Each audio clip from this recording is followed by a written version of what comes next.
ไว้สูตรหนึ่งเข้ามาส่วนตัวต่อไปตัวนี้แมน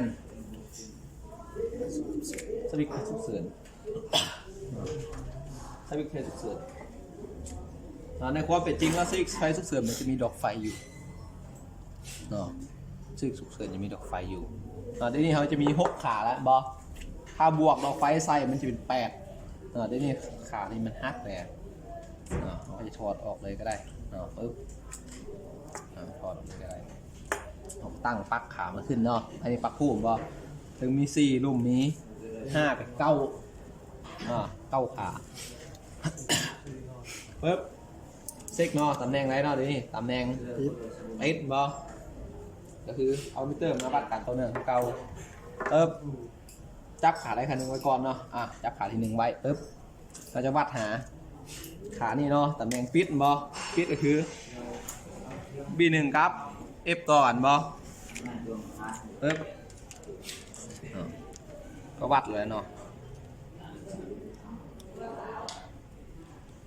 มาต่อง่ายจะขาหนึ่งมาเสียบขา2วัดไปง่ายเนาะ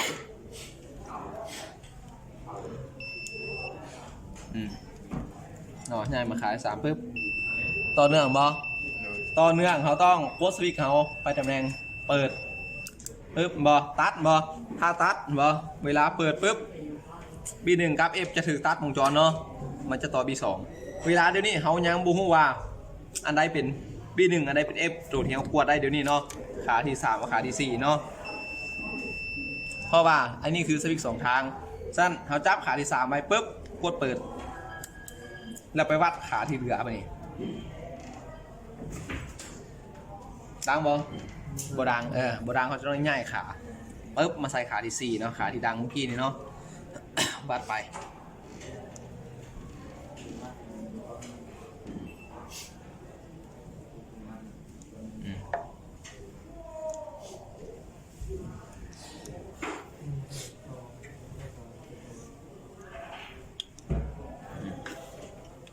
บัวดังเลยนี่เนาะบัวดังละสวิตช์นี่อาจจะมีปัญหาพอตอนเขากดเปิดปุ๊บบัวดังนี่เนาะบัวดังเนาะปกติมันจะต้องดังเพราะเนื่องจากF กับ B2เดี๋ยวนี้เขาสลับมาจากขา3มันบัวดังสลับมาขาที่4มันบัวดังปุ๊บเขาก็จะง่ายไปเบิ่งตรวจสอบชุดใหม่เบิ่งอันนี้ดังดัง3ขาเนาะเวลาเขาเปิดปุ๊บมันดัง3ขาปุ๊บเวลาเขากดปิด3ขานี่มันจะปิดเนาะ3ขานี่มันจะปิดนี่3ขานี่ปิด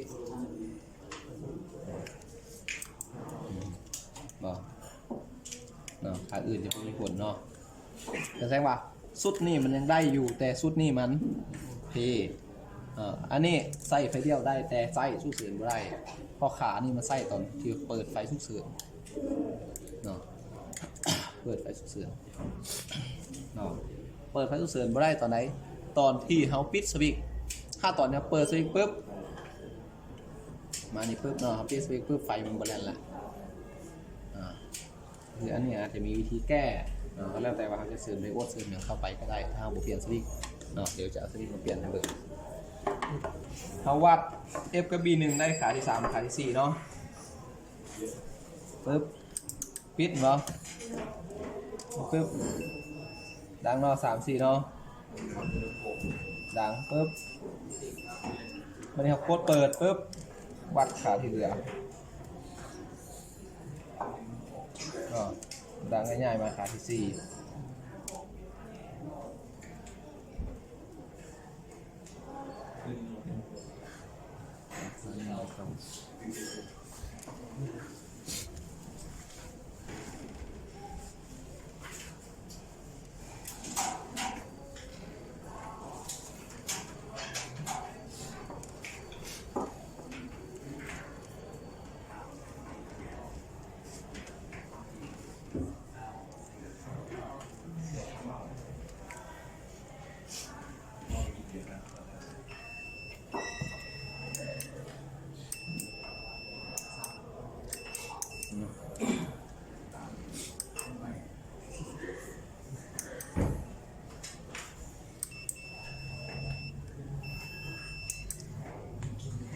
ลาปิดปึ๊บเนาะตัวนี้กับตัวนี้มันขาปัดกันตัวนี้ขาที่หนึ่งจะต่อกับขาที่6เนาะตอนนี้เราเปิดสามขาเนาะตอนเราปิดปึ๊บมันตัดบ่แล้วก็วัดไปเนาะขาที่6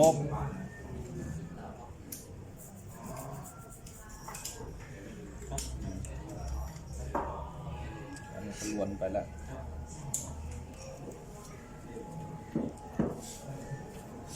อันนี้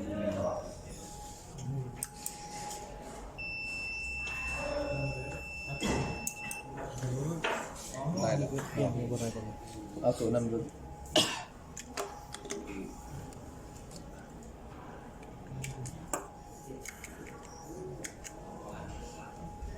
จับพัดก้อนขาดที่หนึ่งมาถึงเนาะแล้วหน้าปุ๊บ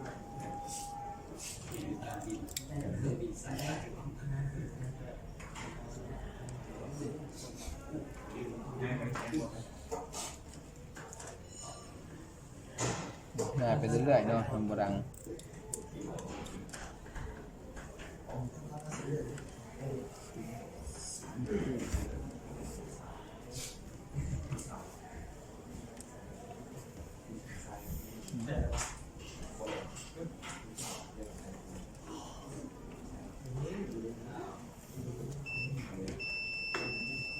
ดังเนาะดังปึ๊บปิดเนาะ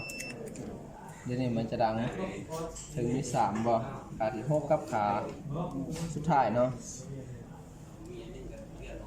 ปึ๊บบ่เวลากดเปิดมาปึ๊บวัดขาที่เหลือบ่ปึ๊บเนาะค่าตัวมันปกติบ่เปิดมาปึ๊บเนาะจะได้ขาที่7บ่แต่เมื่อกี้9เนาะ6กับ9เนาะมี6กับ7ต่อกันบ่กดปิดปึ๊บ6กับ7จะตัดเนาะสั้นถ้าตรวจสอบได้แบบนี้เนาะเอาไปแล้วอันนี้ต่อกันห้องกับเพละอันนี้เขาจะได้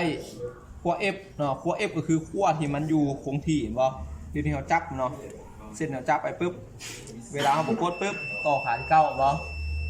ต่อขาที่9เนาะเพราะว่า1 2 3 4 5 6ไปเนาะ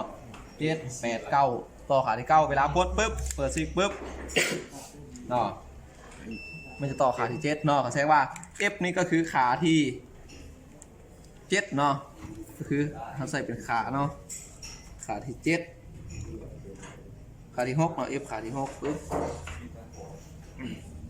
F ขาที่6พอขากลางเลยเนาะขาที่มันโยก F ขาที่6 B1 ต่อตอนที่บวกโกซิกวอร์ดนี่บวกโกซิกเนาะปึ๊บบวกโกซิกปึ๊บมันต่อขาที่9บ่ B1 ก็จะเป็นขาที่9เนาะ B2 ขาที่7เวลาเขาได้สุดนี้ได้ไปเมื่อละเนาะสุดนี้ได้ละเดี๋ยวสุดนี้บ่เดี๋ยวสุดนี้ต้องกดเนาะเปิดสวิตช์ปึ๊บวัดขาอื่นบัดนี้เนาะวัดขาอื่น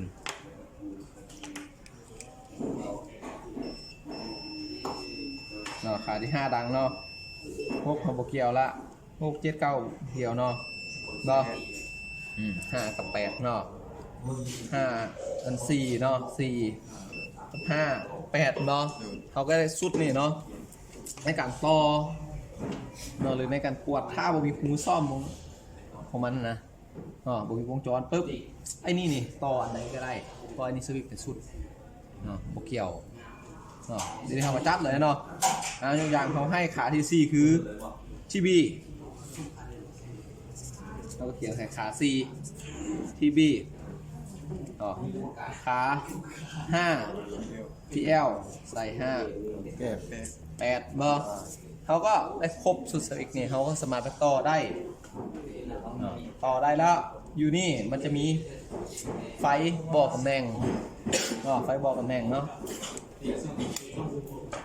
นี่เขาเอิ้นไฟบอกตำแหน่งอยากตรวจสอบเอาดอกมันออกง่ายเนาะดอกมันออกง่ายปึ๊บปกติมันจะเสริมดอกไฟมาให้1ดอกพอเวลาเขาต่อกับตาลีเวลาเปิดกลางคืนปึ๊บไฟมันจะหุ่งเวลาขับรถมันจะเห็นไฟนี่หุ่งขึ้นมา เวลาปุ๊บเขาก็สอบอย่างผู้ขาเขาก็ถอดไฟออกเนาะมันจะไวกว่าเนี่ยคั่วมันไว้เลยเนาะเห็นบ่เนี่ยคั่วไปเลยคั่วเอาไฟไว้ปุ๊บกวัดเลยเนาะบ่นี่ดังกับขาที่2บ่นั่นถึงบ่เขาก็ใส่ขาที่2เนาะง่ายไปอีกขั้วหนึ่งวัดไปขาย1บ่เรียบร้อยเขาก็ครบเสร็จสวิกถ้ากวดแล้วมันมีปัญหาคือเมื่อกี้เนี่ยบ่ถ้าเขาบดจื้อรักการทำงานเขาก็บ่ฮู้มันดีหรือมันเพถ้าเขาจื้อรักการทำงานวงจรสวิกว่าด้านในมันทำงานอย่างไรมันต่อกันอย่างไรวงจรครับด้าน2อันนี้เทียมมากซ่อมแล้วแหละเขา